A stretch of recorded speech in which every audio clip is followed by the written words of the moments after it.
시사평론가로서도 한번 얘기를 들어봐야 되거든요.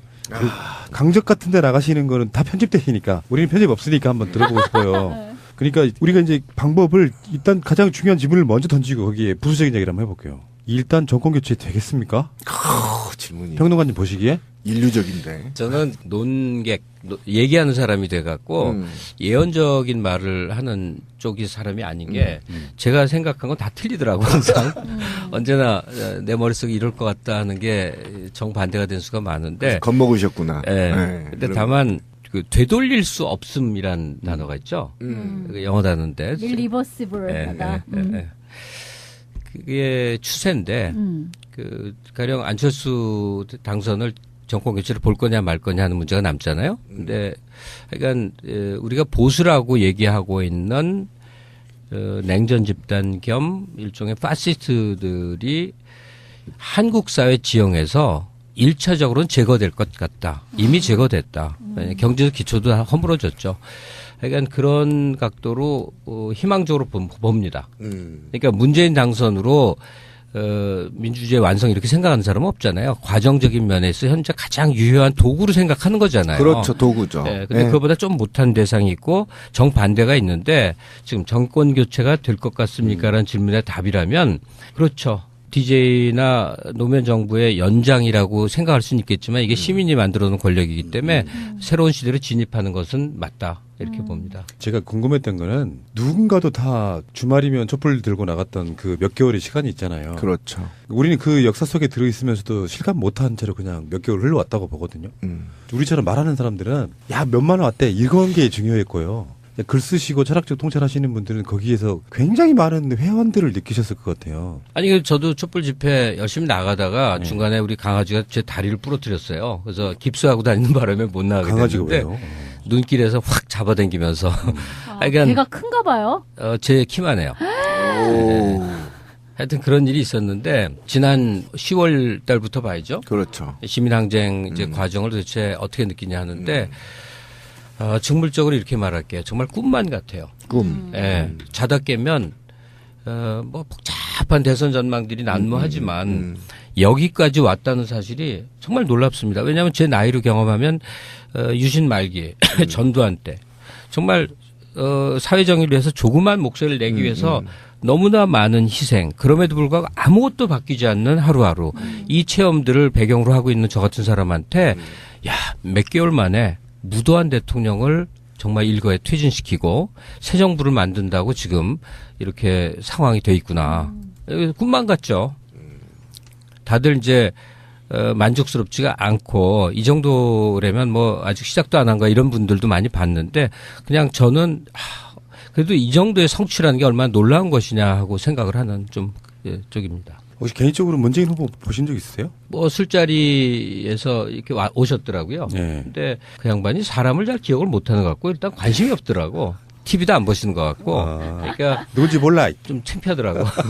사모님은 이제 TV를 보셨는 모양이에요. 어떤 자리에서 이렇게 잘 보고 있어요. 뭐 그러시는데 저는 내가 개인으로서 저 사람이 너무 좋다는 사실 김대중이었어요. 그 구속자 석방을 위한 문인 일일 주점이라는 자리에서 옆에 자리에 앉았었는데 하여간 그 양반 보면 그때 딱 아버지 같은 느낌을 받아갖고 그러니까 이념, 생각 이런 거 말고 정서적 감화 있잖아요. 나 저 사람 좋아 이런 거 있죠. 팬심 같은 거. 제가 팬심을 가졌던 건 DJ인데 노 대통령 때문에 많이 울었지만 노 대통령 개인 연고는 없거든요. 네. 근데 청와대 한번 무슨 행사에 가서 사회 본 적은 있어요. 그건 뭐 봤다고 할 수 없잖아요. 그렇죠. 근데 문재인 씨도 사실 마찬가지인데 저가 항상 나이를 감안해 주세요. 좀 눈물겨워요. 그러니까 문재인이든 뭐든 옛날에 징역 가고 뭐 학생운동했고 그 후에 온갖 이 몰리는 일 있죠. 사회적으로 몰리는 그렇죠. 일. 무슨 말을 해도 짓밟히고 왜곡되고. 왕따. 예. 그런 세월을 살아온 사람들한테는 이렇게 눈물겨운 동지애. 이렇게 내 편이고 내 식구 같은 그런 느낌 있잖아요. 그런 점에서 안철수 씨는 그런 이제 정서적 그 일체감을 정말로 못 느끼니까 예, 그런 데서 오는 거리감도 사실 있을 거예요. 무슨 말인지 알겠어요. 근데 아까 촛불 얘기 있잖아요. 네. 넘어갔는데 시인으로서 참여하면서 우리 아까 권 PD가 얘기했잖아요. 우리는 사람 수, 머리수 세로 다니거든요. 네. 몇 마리. 이런데 시인님은 이렇게 어떻게 앉아서 전체를 조망하셨나요? 아니면 깊게 보셨나요? 어떤 시적 어떤 그런 본인의 특유한 어떤 표현을 좀 듣고 싶어요. 힐링 차원에서. 질문이 뭔지는 알 것 같은데 표현이 잘 안 되지. 표현이 잘 안 돼요. 뭔지 알 것 같으시니까 답을 한번 해주세요. 글쎄요. 네. 저는 어떤 집회나 시위에서 그 집행부 쪽에 있어 본 적이 없거든요. 그렇죠. 저는 많은 사람들 중에 원어브대로 그랬을 것 항상 같아요. 있었어요. 근데 이제 그 소위 프랑스 혁명 그 3대 강령 중에 자유평등 다음에 박애가 그 박애, 일본에서 만든 이상한 표현이라는 거 아니에요. 연대죠. 연대잖아요. 연대. 솔리데리티잖아요. 거기 그 이제 촛불 집회장을 보면 어수선하고 여기서 뭐 꼬치구이 먹고 사람들 잡담하고 다 그냥 구구각각이라고. 그렇죠. 예, 예. 여기 와서 좀 이렇게 엄숙한 자세가 아니라 네. 좀 그런 모습이에요. 어수선해. 근데도 거기를 이제 해주고 밤늦도록 제처랑 둘이서 이제 돌아다녀요. 제처랑 항상 같이 가는데 보면 그 소위 연대 의식, 예. 연대감이라는 거가 개별이 이렇게 사상돼 갖고 추상화돼서 많은 덩어리 속에 제가 하나로 있잖아요. 그러니까요. 근데 이게 연대감이에요. 왜냐하면 나온 목적이 다 똑같거든. 우리 같은 생각을 하고 있는 사람이거든. 그 사람이 저렇게 동그란 아저씨도 있고 저렇게 이상하게 생긴 사람도 있고 저렇게 웃기는 사람도 있고 그 많은 속에 연대로서 내가 연대감을 갖고 이 속에 이제 하나로 있구나 할 때 왜 추운 데 있다가 왜 집에 오면 그 따뜻해지는 거 있잖아요. 그렇죠. 예. 그리고 자기 용서. 우리가 살면서 얼마나 다른 사람 모르지만 저는 얼마나 말 못할 나쁜 짓과 바보 같은 짓과 어리석은 짓을 하는지 모르겠는데 그 속에서 이상하게 내가 이 무리의 하나가 됨으로 해서 용서받는 그 기분 같은 게 있어요. 대학교 초반에 그 용어를 알고 지금까지도 남아있는 게 이 세상 어딘가에 삶의 고통으로 흐느껴 우는 사람이 있다면 예. 그것은 내 탓이다. 이게 러시아 혁명가의 말인데 그 대학 시절에는 마음이 순정하니까 그것 때문에 눈물이 날 만큼 강했는데 그 말대로 살기는커녕 남의 고통은 남의 고통이고 나는 내 이익에 골몰하고 내 통장 맨날 뭐 하고 들어보고. 이러고 살았단 말이에요. 근데 그 연대감이 느껴지는 그 자리에 있음으로 해서 나와 아무 상관없는 사람의 고통 그 한가운데 나도 같이 있다. 이게 집회 속에 나가는 건요. 정말 행복한 일이에요. 맞아요. 정말 행복한 일이에요. 날씨가 아무리 추워도 안 추워요. 맞아요. 예, 흥분되고 행복한 일이죠. 보통 이제 뭐 촛불 민심을 뭐뭐로 바꾸자 이렇게 자기 각자의 이야기를 하는데 제가 보기에는 오늘부터 호칭 바꾸셔야 될 것 같습니다. 그냥 철학자. 그런 느낌 아니세요? 그러니까 우리 이제 김갑수 철학자님께서 보시기에 세상이 바뀌어야 되잖아요. 정권이 바뀌고 그러면 뭔가 좀 달라진 느낌이 들어야 또 우리 노무현 정권 때 등 돌렸던 부분이 그런 거 아니에요. 그렇죠. 김대중 노무현 정권 때 하나도 안 바뀌고 있다는 느낌을 준 부분이 있고 그래서 뭔가 바뀐다고 하면은 시인님께서는 어떤 세상으로 좀 바뀌었으면 좋겠다 이런 생각 해보신 적 있습니까? 일단 대선 유력 두 후보의 그 이야기 주요 공약 속으로 들어가야 될 것 같아요. 이거는 새날에서 평소에도 얘기하던 것처럼 얘기가 될 거예요. 일단 그 안철수 후보가 얘기하는 4차 산업혁명에 기반을 닦겠다 하는 얘기는 4차 산업혁명을 도래시키는 게 중요한 게 아니라 그 여건을 만드는 게 정부가 할 일인데 그렇죠. 그러려면 시장에서 경쟁 구도가 있어야 돼요. 창의적인 개인들이 뭘 해도 재벌에 다 먹히면 안 되죠. 그렇죠. 그래서 재벌 개혁을 얘기하는데 그 내용으로 들어가면 그건 재벌은 해체가 답이에요. 맞습니다. 재벌을 유지함으로써 생기는 불편이 재벌 훨씬 더 커야만 재벌이 그렇죠. 해체되거든요. 예. 그렇죠. 정부에서 무슨 법령으로 해체시키기보다 몇 개 우리 5대 조항들 있죠. 뭐 순환 출자 금지라든지 금산분리라 이거 엄격히 적용하면 예. 재벌 시스템을 총수로서 갖고 있는 게 그 집 가문에 훨씬 불편한 일이 된단 말이에요. 그렇죠. 그러니까 안철수 후보 경우 4차 산업혁명 하고자 한다고 한다면 선결 과제는 재벌 해체에 칼을 드는 거예요. 그렇죠. 그 의지가 얼마나 보이는가. 그리고 공약이 얼마나 실효성이 있는가. 이런 각도로 보는 거예요. 그리고 그게 정말로 안 후보의 필생에 자기 과제처럼 여기는 게 보인다면 유감없이 표 찍어줘도 됩니다. 그다음에 문재인 후보한테 보여주는 유력한 공약 여러 가지 중에 가장 큰 건 공공부문 강화예요. 네. 한국 사회가 적어도 30년 전하고 비교하면 이런 말할 수 없이 모든 게 신장됐거든요. 그렇죠. 모든 게 신장됐어. 근데 삶의 고통 지수는 왜 훨씬 더 큰 것 같지? 더 힘들지? 그렇죠. 우리 외삼촌이 제가 어렸을 때 군대학교 때 맨날 그 외삼촌 집에 부산에 갔었는데 항상 그 얘기를 해요. 동국제강 나 혼자 다녀서 10식구가 먹고 살았는데 지금 우리 아들내미들은 왜 다 이래도 힘들다고 그러냐. 혼자서 10식구가 살았어요. 네. 지금은 그 외삼촌네 그 아들들, 며느리들이 다 일하는데 그래도 힘들다. 이거 뭐가 문제가 있는 거 아니에요. 우리가 태어나서 아이를 낳고 아이를 키우고 학교를 보내고 결혼을 하고 집을 장만하고 노후를 설계해야 되는 이 모든 삶의 전체 과정에서 공공이 맡아주는 영역이 너무 적다. 이거예요. 13%밖에 안 된대죠. 선진국 하면 40% 가까이 된다고. 다시 말해서 내 삶을 내가 해결하게 되게 만들어놨다 이거예요. 그러면 내가 내 문제를 내 삶을 해결하는 게 그러니까 한국적 현실이라 그러면 당연하게 어려운 사람들은 100배로 어려울 것이고 경제력 있는 사람들은 그로 인해서 생기는 기회 요인이 훨씬 많을 거죠. 그렇죠. 다 시장화된 거니까. 그래서 결론부터 얘기하면 문재인의 대선 싸움은 안철수와의 싸움이 아닐 것이다. 보수 언론과의 싸움이다. 그렇죠. 제가 오늘 여기 오면서 조선일보에 또 큰 기사를 보고 왔는데 공공부문 강화하려면 세금 폭탄 매길 거고 그것은 민간을 강화하는 것은 효율성이라고 우리가 뇌리에 박혀 있는데 그 정반대의 현상을 우리가 얘기할 수 있어야 되거든요. 그렇죠. 이 이명박이 당선되게 한 그 논리로 시장주의를 계속 보수 언론이 강조를 하면 국가의 공공성 강화라는 게 얼마나 우리에게 당면하고 시급한 일인지 특히나 중하위 계층들에게는 눈앞에 선결 과제인지를 대통령 후보가 문재인 후보가 설득해 내야 되거든요. 근데 이게 언어로 쉽지 않으니까 자꾸 좀 얼버무리가 많은데 정권이 바뀌고 새로운 대통령이 나오면 뭐가 좋아지지? 할 때 핵심은 공공성 강화 영역이거든요. 네. 그래서 지금 말한 안 후보가 얘기하는 4차 산업혁명에서는 재벌 해체에 대한 의지를 볼 것이고 또 문재인 후보의 공공성 강화는 대국민 설득. 도대체 뭘 하고자 하는 것인지가 대중에게 이해되는 과정을 봐야 될 것이고 이게 현재 대선 얼마 남지 않은 기간에 최대 과제라고 생각해요. 자꾸 이제 스캔들이나 네거티브 여기에 언론들이 골몰을 하는데 그거 이제 영향 안 미칩니다.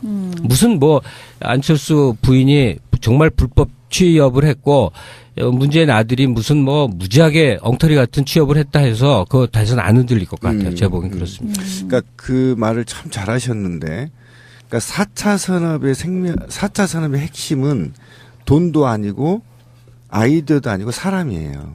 원래 4차 산업의 핵심은 물질 만능주의에서 사람 중심으로 가는 게 4차 산업이에요. 모든 게 사람 중심으로 커뮤니케이션이 이루어지는데 예를 들면 사물과 같다. 아까 우리가 얘기했던 애로워서 누구하고 할 거냐. 그래 사람이 애로우니까 로봇을 만들어야 해. 이런 방식의 또는 내가 나무하고 대화하고 싶어. 그러면 이게 사물 커뮤니케이션이라고 해요. 이제 나무하고 빅데이터 이후에는 이제 나무하고도 대화가 가능한 시대가 온단 말이죠. 그래서 모든 4차 산업의 학자들은 중심에 인간이란 말이에요. 그럼 그 인간의 중심을 어떻게 둘 거냐? 공공성 강화를 통한 인간 중심적 4차 산업 시대를 연다. 이게 맞는 건데 여기서 다시 효율이 들어가고 민영화가 들어가고 재벌들을 다시 또 부강하게 만드는 건 4차 산업을 역행해 버리는 것이고 오히려 선진국에 이제 다시 또 뒤처지는 이런 효과가 있어서 굉장히 좋은 말씀하신 것 같아요. 잊어버리기 전에 이제 얘기하겠는데요. 공공성 강화 얘기하면 조중동의 논리가 이제 세금 낭비, 그렇죠. 비효율성 이런 얘기 많이 하잖아요.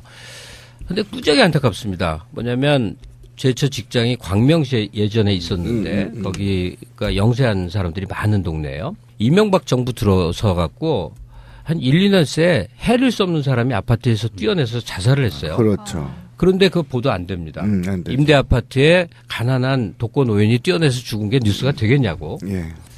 그때 그냥 통분을 하면서 저보다 훨씬 과격 민노당 지지자가 된 게 집사람인데 그런 게 뭐였냐면 일정 의료보호 지정의 문제였어요. 일정 의료보호 지정이 어떻게 돼 있냐면 그때 예산이 400억인지 하여튼 1000억이 하여튼 되게 많은 금액을 노무현 정부 때 책정을 했어요. 그러면 지정을 해줘야 되잖아요. 그렇죠. 그런데 그때 웬만하면 해준 거예요. 웬만하면 지정을 해줬어요. 근데 MB 정권 딱 들었으니까 언론에서도 막 까면서 삽입이 많다. 자동차가 있는데도 일정 의료보호가 됐다. 자식이 있는데도 일정 의료보호가 됐다. 또는 다른 소득이나 재산이 있는데도 일정 의료보호가 됐다. 가려내기를 막 하기 시작한 세금 거죠. 낭비다 해갖고 예산도 팍 줄이고 적용 인원을 팍 줄이니까 사람들이 왕창 죽어버린 거예요. 왜냐하면 일조 의료보호 대상자에서 제외되면 정말 힘들어지거든요. 그렇죠. 왜 얘기를 드리냐. 자, 400억을 책정했다 그럽시다. 그걸 1조 의료보호 대상 지정에 썼다 그러면 그 엉터리로 슬쩍 된 사람들, 그 과정에서 그 돈이 흘러다닌 게 헛돈이냐고. 1조 의료보호 대상이 됨직하거나 말거나 한 어려운 동네에 그 돈이 흘러간 거예요. 그렇죠. 즉 이 돈이 이쪽에서 얼마나 정확히 적용됐냐는 별로 중요한 게 아니라니까. 핵심은 아니다. 그 돈이 그 속에서 쓰여서 그 돈이 그 지역사회에서 뱅글뱅글 돌아왔기 때문에 전체적으로 그 굉장히 영세한 사람들이거든요. 살기가 낮았단 말이에요. 마찬가지로 뭐 낭비다 못자고 하는데요. 그 낭비 요인이 뭐냐면 복지기금으로 쓰였던 그 행사, 그 취업이고 그 동네 사람을 먹고 사는 돈이에요. 그러니까 민간 영역을 강화해서 시장주의로 가게 되면 최종적으로 오너 그룹들이 싹 빨아먹는 결론으로 도달을 하는데 그렇죠. 공공성 강화라고 하면 그래. 낭비가 있고 인력의 비효율적 활용이 있다고 치자. 그런데 그걸 적용했던 영역에서 돈이 어쨌든 예술의 전당에다가 복지기금을 쓰지는 않을 거 아니에요. 어디 달동네 쓰겠지. 그렇죠. 그 동네 사람이 고용이 되고 그 동네 사람이 돌게 하는 효과가 생기는 거니까 그러니까 문재인 후보가 공공 영역 강화하기 위해서 증세하겠고 법인세 더 많이 걷어야 되겠고 등등 할 때 세금 낭비 무슨 비효율성 요소리에 안 넘어가게끔 어떻게 설득을 하느냐. 그러니까 여론조사 결과에도 최근에 네. 그게 나왔어요. 그러니까 공공영역을 확대하는 데서 당신의 세금을 좀 더 낼 수 있느냐라는 질문에 그럴 수 있다라고 대답했어요. 이미. 그리고 세금은 이렇게 얘기해야 됩니다. 예. 전 국민이 똑같이 10%를 더 걷어보자. 그렇죠. 재산이 100만 원인 사람과 재산이 100억인 사람이 똑같이 10%면 누가 더 많이 내는 거지? 100억인 사람이 훨씬 많이 내는 답이 거죠. 나온다고. 그렇죠. 세금을 더 많이 걷겠다 했을 때 어려운 사람들이 당장 덜컥 걱정을 하잖아요. 근데 그 비율을 들면 세금을 걷는 게 조금 주고 많이 돌려받을 수 있겠구나. 이 생각으로 직결되게끔 해야죠. 민주당의 핵심 브레인이 누구냐 이렇게 물어보면은요. 내부에 있는 사람들은 다 똑같이 말하는 인물이 하나 있어요. 그분이 민주연구원장 김용익 전 의원이에요. 그분과 말씀하는 길이 똑같으세요, 지금. 정치권을 정확한 시각으로 보고 있다고 말씀하시는 게 지금 현재 네거티브 쪽에 몰려있는 이슈들 때문에 숨겨져 있지만 사실은 작은 정부와 큰 정부에 대한 논쟁이 사실은 물밑에가 있는 거거든요. 그러니까 안철수는 사실상 작은 정부 구현하자는 주의자예요. 근데 김용익 연구원장의 이야기에 의하면 정부 재정, 그러니까 우리나라 정부가 재정으로 부리고 있는 게 OECD 국가 중에 가장 작은 정부라고 하는 거예요. 그러니까 공공의 영역을 다 이명박근혜 때 사기업으로 넘겨버렸기 때문에 생긴 현상이라서 실제로 정부가 쓸 수 있는 세금을 훨씬 더 키워가지고 공공이 케어할 수 있는 건 다 공공이 케어하게끔 만들어주자라는 게 그분의 생각이고 지금 우리 시인님 생각도 똑같으신 거잖아요. 예. 스캔들에 좌우되지 않는다는 근거는요. 여론조사 지지율 보면 알아요. 사람들은요. 막 이상한 것 같아도 굉장히 또 어떤 구매에서 진지해지거든요. 가령 조선일보 기사의 댓글만 보면 전부 이상한 그 꼴보수들만 세상에 난무하는 것 같잖아요. 근데 실제로 트럼프가 당선되는 거 보세요. 미국의 주류이자 가장 많은 수가 백인이었다는 걸 우리는 잊어버렸던 거거든요. 흑인이 2, 3천만 명밖에 안 된다는 걸 잊어버렸거든요. 그런데 트럼프를 당선시키면 백인들 우리가 삶이 좀 나아지겠구나라는 확신을 줬던 거예요. 그거예요. 그 인간을 들어보면 그동안 터진 건 개차반이잖아요. 그러니까 지금도 나는 일반 국민들이 이렇게 생각할 거라고 생각해요. 지금 너무 힘들어. 너무 힘들다고. 자영업하는 사람들 힘들고 조그만 직장 다니는 사람들 다 힘들어요. 그랬을 때 이번 대선에 임하는 마음은요. 누가 얼마나 더 스캔들이 없고 이거 좌우 안 됩니다. 내 삶이 어느 쪽에서 좀 더 나아지겠일까 이 고민합니다. 이 고민할 때 제가 보기에는 그래서 최종 후보 두 사람이 문재인 안철수로 귀착이 된 것 같고 그렇죠. 나머지 홍준표가 7% 8% 찍는 요인이 거기서 발생한다고 봐요. 근데 저는 이게 누구를 좋아하는 사람과 세상을 다시 바꿔보려고 하는 촛불을 들었던 그리고 헬조선을 탈출하려고 한 나와 후보를 좀 분리시켰으면 좋겠다. 그러니까 내가 누구를 쉽게 우리가 촛불을 켰던 우리가 누구를 도구로 활용해서 세상을 바꿀 것이냐, 그 도구를 누구를 선택할 것이냐라는 선택을 좀 심도 있게 해야 된다. 누가 촛불 민심을 더 많이, 더 각받게 받아들일 거냐. 그 도구라는 후보를 통해서 다중의 시민들이 원하는 세상을 바꿔 나갈 수 있는 거냐.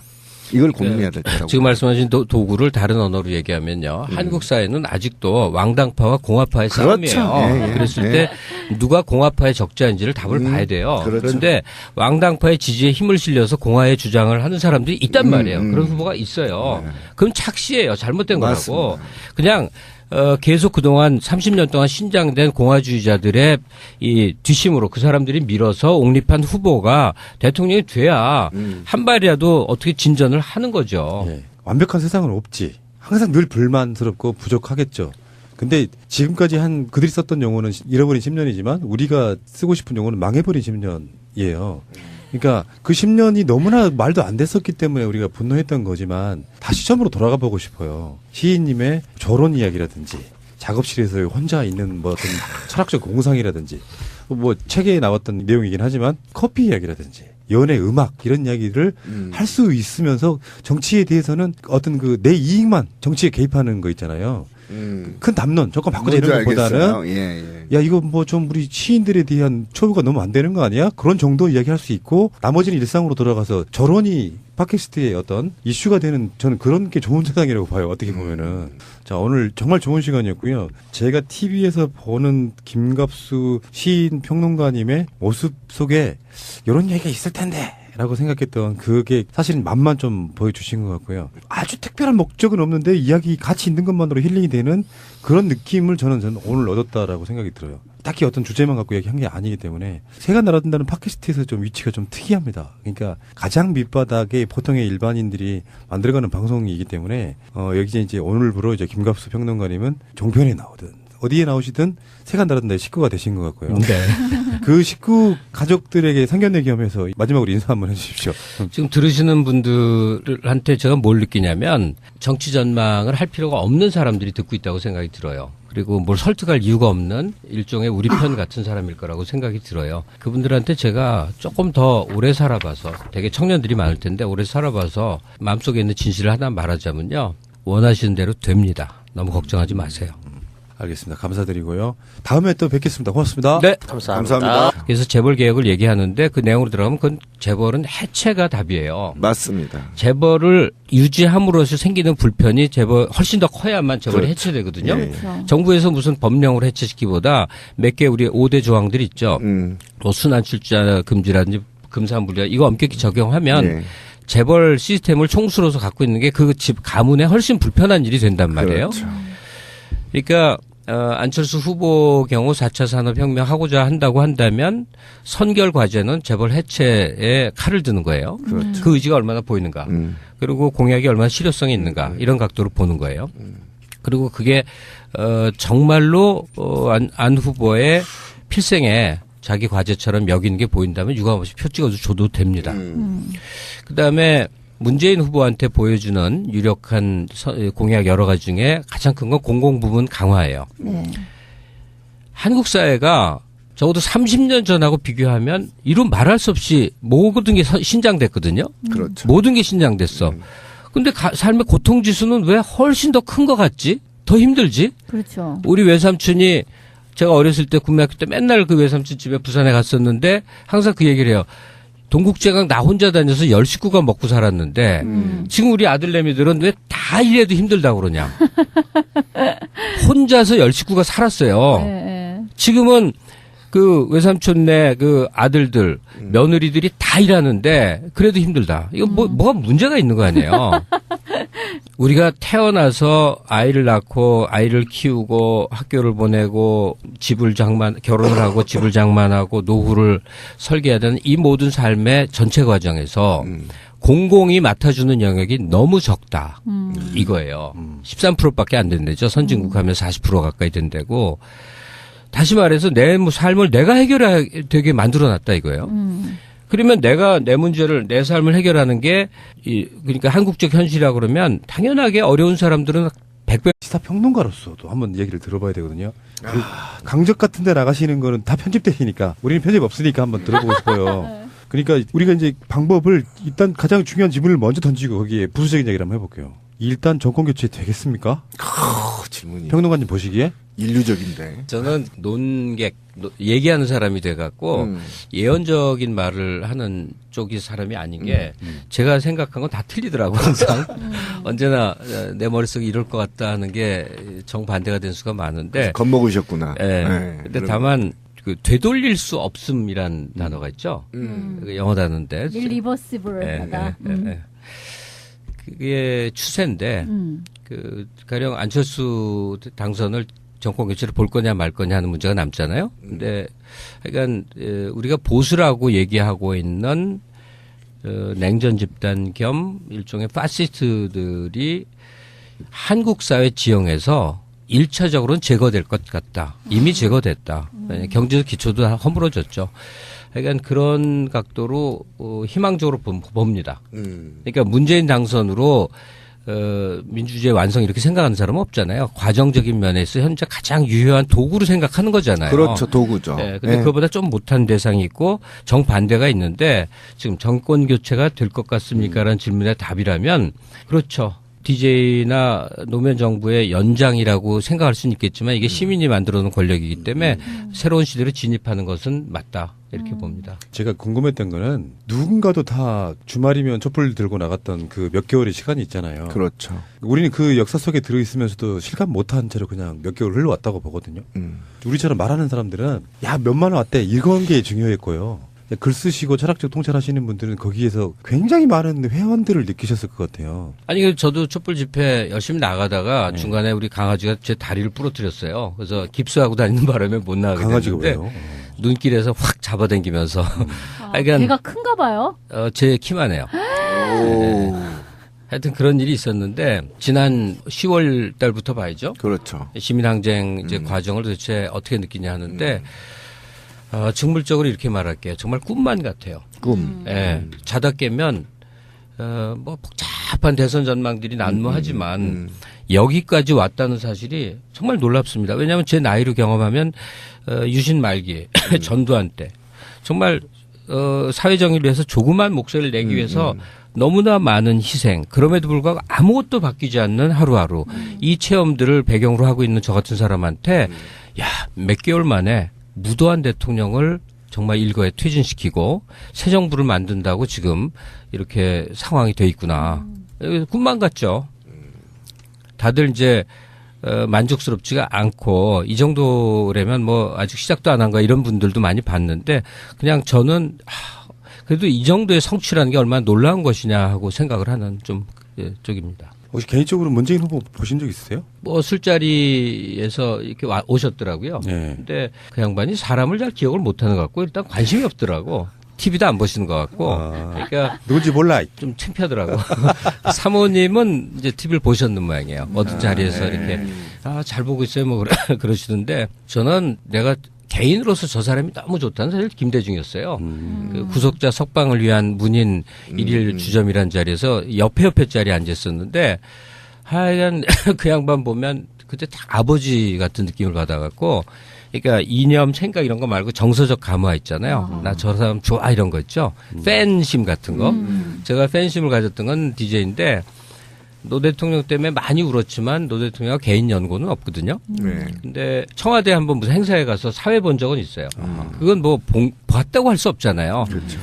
근데 문재인 씨도 사실 마찬가지인데 저가 항상 나이를 감안해 주세요. 좀 눈물겨워요. 그러니까 문재인이든 뭐든 옛날에 징역 가고 뭐 학생운동했고 그 후에 온갖 이 몰리는 일 있죠. 사회적으로 몰리는 그렇죠. 일. 무슨 말을 해도 짓밟히고 왜곡되고. 왕따. 예. 그런 세월을 살아온 사람들한테는 이렇게 눈물겨운 동지애 이렇게 내 편이고 내 식구 같은 그런 느낌 있잖아요. 그런 점에서 안철수 씨는 그런 이제 정서적 그 일체감을 정말로 못 느끼니까 예, 그런 데서 오는 거리감도 사실 있을 거예요. 무슨 말인지 알겠어요. 근데 아까 촛불 얘기 있잖아요. 네. 넘어갔는데 시인으로서 참여하면서 우리 아까 권 PD가 얘기했잖아요. 우리는 사람 수, 머리수 세로 다니거든요. 네. 몇 마일. 이런데 시인님은 이렇게 어떻게 앉아서 전체를 조망하셨나요? 아니면 깊게 보셨나요?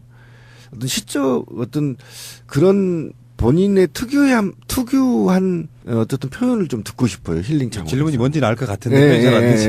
표현이 잘 안 돼요. 뭔지 알 것 같으시니까 답을 한번 해주세요. 글쎄요. 네. 저는 어떤 집회나 시위에서 그 집행부 쪽에 있어 본 적이 없거든요. 그렇죠. 저는 많은 사람들 중에 원어브대로 그랬을 항상 것 같아요. 있었어요.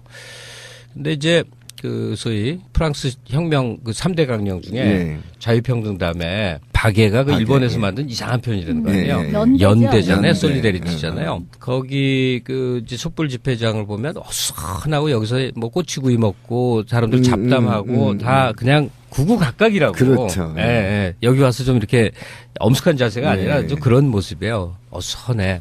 근데도 거기를 이제 해주고 밤늦도록 제 차랑 둘이서 이제 돌아다녀요. 제 차랑 항상 같이 가는데 보면 그 소위 연대 의식, 연대감이라는 거가 개별이 이렇게 사상돼 갖고 추상화돼서 많은 덩어리 속에 제가 하나로 있잖아요. 그러니까요. 근데 이게 연대감이에요. 왜냐하면 나온 목적이 다 똑같거든. 우리 같은 생각을 하고 있는 사람이거든. 그 사람이 저렇게 동그란 아저씨도 있고 저렇게 이상하게 생긴 사람도 있고 저렇게 웃기는 사람도 있고 그 많은 속에 연대로서 내가 연대감을 갖고 이 속에 이제 하나로 있구나 할 때 왜 추운 데 있다가 왜 집에 오면 그 따뜻해지는 거 있잖아요. 그렇죠. 예. 그리고 자기 용서. 우리가 살면서 얼마나 뭐 다른 사람 모르지만 저는 얼마나 말 못할 나쁜 짓과 바보 같은 짓과 어리석은 짓을 하는지 모르겠는데 그 속에서 이상하게 내가 이 무리의 하나가 됨으로 해서 용서받는 그 기분 같은 게 있어요.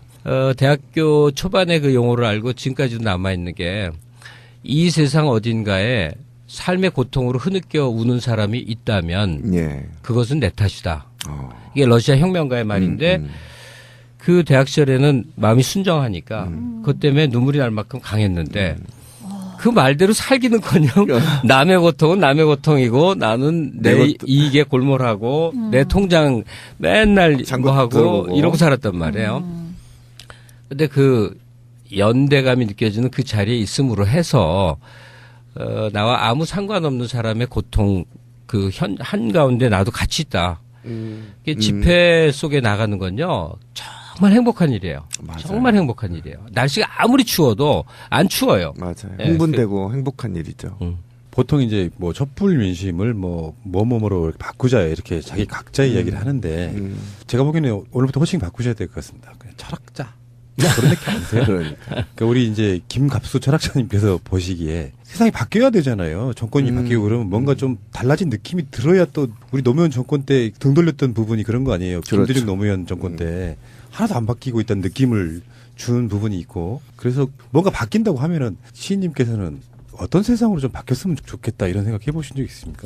일단 대선 유력 두 후보의 그 이야기 주요 공약 속으로 들어가야 될 것 같아요. 이거는 새날에서 평소에도 얘기하던 것처럼 얘기가 될 거예요.